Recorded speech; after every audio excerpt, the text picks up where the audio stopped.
നമസ്തേ. എൻ്റെ പ്രിയപ്പെട്ട കുട്ടികൾക്ക് എല്ലാവർക്കും സുഖമാണ് എന്നാണ് കരുതുന്നത്. നിങ്ങൾക്ക് പരീക്ഷയ്ക്ക് വരാനുള്ള ഒരു ക്വസ്റ്റ്യൻ ആണ് അല്ലേ?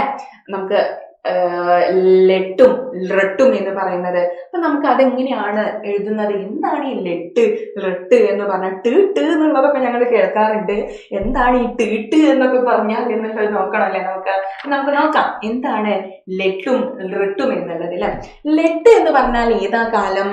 നമ്മുടെ പ്രസന്റ് ആണ് അല്ലെ. പ്രസന്റ് ടെൻസ് ആണ് അല്ലെ. പ്രസന്റിൽ ഇപ്പോൾ നടക്കുന്ന കാലമാണ് അല്ലെ. ഇപ്പോൾ നടക്കുന്ന കാലത്തെ നമ്മൾ ലെട്ട് എന്ന് പറയുന്നു. റിട്ട് എന്ന് പറഞ്ഞാലോ നമ്മുടെ ഫ്യൂച്ചറിനെയാണ് നമ്മൾ റിട്ട് എന്ന് പറയുന്നത്. നമുക്ക് നോക്കാം. ലെട്ട് എന്ന് പറഞ്ഞാല് പ്രസന്റ് ആണ് അല്ലെ. പ്രസന്റ് ടെൻസ് ആണ്. അതുപോലെ ഏതാ പ്രസന്റ് എന്ന് പറഞ്ഞാല് പ്രസന്റ് വർത്തമാന കാലം എന്നാണ് അല്ലെ. വർത്തമാന കാലം അല്ലെ. വർത്തമാന കാലത്തിനെയാണ് നമ്മൾ ലെട്ട് എന്ന് പറയുന്നത്. ഇനി നോക്കാം റിട്ട് അല്ലെ. റിട്ട് എന്നാണ്. റിട്ട് കാലം എന്ന് പറഞ്ഞാൽ ഏതാ? റിട്ട് കാലം. റിട്ട് എന്ന് പറഞ്ഞാൽ ഫ്യൂച്ചർ ആണ് അല്ലെ. ഫ്യൂച്ചറിനെയാണ് നമ്മൾ റിട്ട് എന്ന് പറയുന്നത്. അതേതാണ്? ഭാവി കാലമാണ് അല്ലെ. ഭാവി കാലത്തെ നമ്മൾ ഫ്യൂച്ചർ എന്ന് പറയുന്നു. റിട്ട് ലകാരമാണ് അല്ലെ.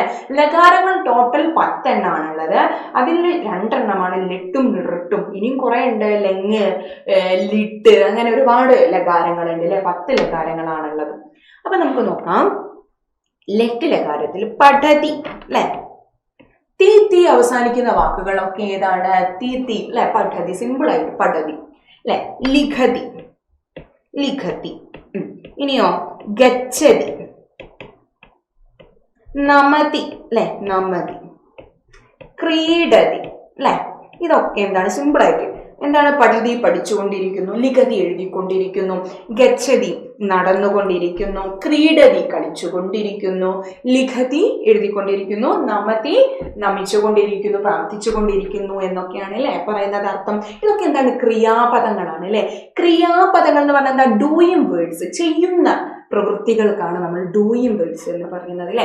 ഗച്ഛതി നടക്കുന്നു. അതൊക്കെ എന്താ? നമ്മൾ ചെയ്യുന്ന ഒരു ക്രിയയാണ് ഡൂയിങ്. നമ്മൾ ഡൂയിങ് ആണ് അല്ലെ. നമ്മൾ ചെയ്തുകൊണ്ടിരിക്കുകയാണ് അല്ലെ. അതുപോലെയാണ് ലെട്ടും റിട്ടിലും ഒക്കെ വരുന്നത് അല്ലെ. നമ്മൾ ക്രിയാപദങ്ങൾക്ക് മാത്രമേ ഈ ലകാരങ്ങൾ ഉണ്ടാവുള്ളൂ.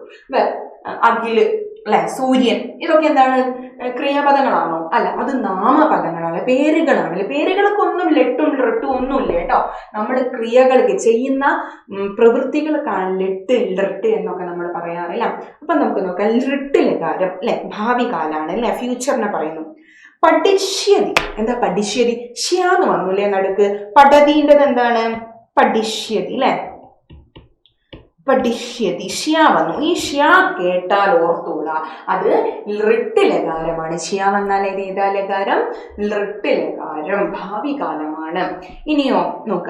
ഗച്ഛതി എന്താവും? ഗമിഷ്യതി അല്ലെ. ഗമിഷ്യതി, ശ്യാ വന്നു അല്ലെ നടുക്ക്. മിഡില് ശ്യാ വന്നാൽ അത് നമ്മുടെ റിട്ട് ലകാരമാണ്. ഇനിയോ ക്രീഡിഷ്യതി അല്ലെ. ക്രീഡിഷ്യതി എന്ന് വന്നു അല്ലെ. കളിക്കുന്നു അല്ലെ. ലിഖതി എന്താണ്? ലേഖിഷ്യതി. ഇങ്ങനെയൊക്കെയാണ് നമ്മുടെ റിട്ട് ലകാരത്തിൽ വരുന്നത് അല്ലെ. ശ്യാ വന്നാൽ അത് റിട്ട് ലകാരമാണ്. സിമ്പിൾ ആയിട്ട് തീയിൽ അങ്ങോട്ട് അവസാനിച്ചു കഴിഞ്ഞാൽ പഠതി എന്ന് അവസാനിച്ചു കഴിഞ്ഞാൽ അവിടെ ഷ്യാ ഒന്നുമില്ല അല്ലെ. ഷ്യാന്നൊന്നുമില്ല. ഷ്യാ ഒന്നും ഇല്ലാതെ തീയിൽ അവസാനിച്ചു കഴിഞ്ഞാൽ അത് ഏതാണ്? ലെട്ട് ലകാരമാണ്. ഇനി നമുക്ക് നോക്കാം. ക്രീഡതി എന്നവിടെ ഉണ്ട് അല്ലെ. അതെ, അതിനെ നമ്മൾ റിട്ടിലേക്ക് എങ്ങനെയാക്കാം? ക്രീഡിഷ്യതി എന്നാക്കിയില്ലേ, അത് അവിടെ ഉണ്ട് അല്ലെ. പഠതി എന്താവും? ഷ്യാ ചേർത്ത് പറയണം അല്ലെ. പഠിഷ്യതി. ഇത് പരീക്ഷയ്ക്ക് വരുന്ന ഒരു ക്വസ്റ്റ്യൻ ആണ്. പഠിഷ്യതി.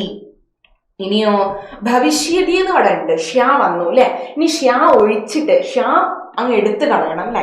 എന്നിട്ട് നമ്മൾ എങ്ങനെ എഴുതും? ഭവതി അല്ലെ. ഭവതി എന്ന് നമ്മൾ എഴുതും. ഭവതി, ഭവിഷ്യതി. ധാവതി എന്ന് അവിടെ കൊടുത്തിട്ടുണ്ട് അല്ലെ. എന്താ ധാവതി എന്നുള്ളത് മാറ്റുന്നത് എങ്ങനെയാണ്? ധാവിഷ്യതി എന്നാണ് അല്ലെ. ഷ്യാ ചേർത്തിട്ട് വേണം എഴുതാൻ. ഇനി പതിഷ്യതി എന്ന് അവിടെ ഉണ്ട്. അത് നമ്മൾ എങ്ങനെയാ മാറ്റി എഴുതുന്നത്? പതതി എന്നാണ് അല്ലെ. പതതി എന്നാണ് അല്ലെ. നമുക്ക് നോക്കാം ഇതിന്റെ ഒക്കെ അർത്ഥം എന്താണ്. ക്രീഡതി എന്ന് പറഞ്ഞാൽ എന്താ? പ്രസന്റ് ടെൻസിൽ എന്താ അർത്ഥം? കളിക്കുന്നു, കളിച്ചുകൊണ്ടിരിക്കുന്നു. ക്രീഡിഷ്യതി എന്ന് പറഞ്ഞാൽ ഭാവിയിൽ ഞാൻ കളിക്കും എന്നാണല്ലേ. കളിക്കും.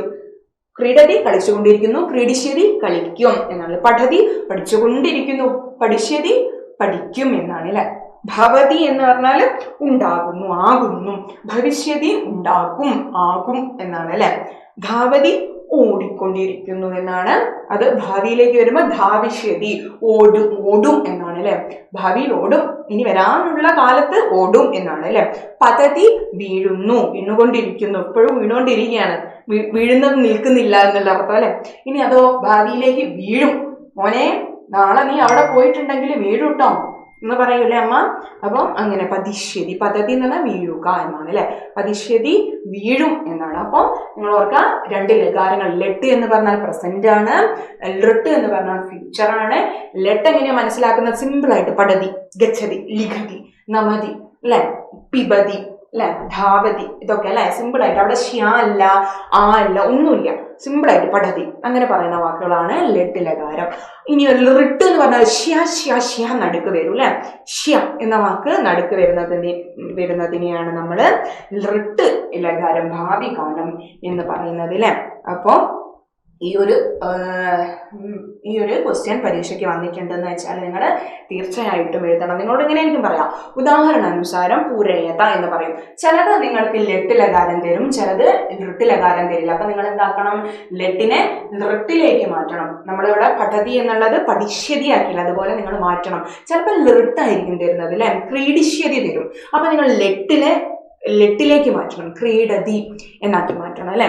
അപ്പം ഇത്രയാണ് നമുക്ക് പറയാനുള്ളത് ഈ ഒരു വീഡിയോയിൽ. നിങ്ങൾക്ക് പരീക്ഷയ്ക്ക് ഈ ഒരു ക്വസ്റ്റ്യൻ വന്നിട്ടുണ്ടെങ്കിൽ നിങ്ങൾ തീർച്ചയായിട്ടും എഴുതണം. നാളെ ചിലപ്പോൾ പരീക്ഷയ്ക്ക് വന്നേക്കാനുള്ള ഒരു ക്വസ്റ്റ്യൻ ആണിത്.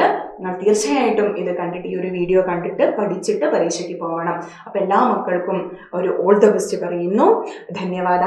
പുനർമിലാമः.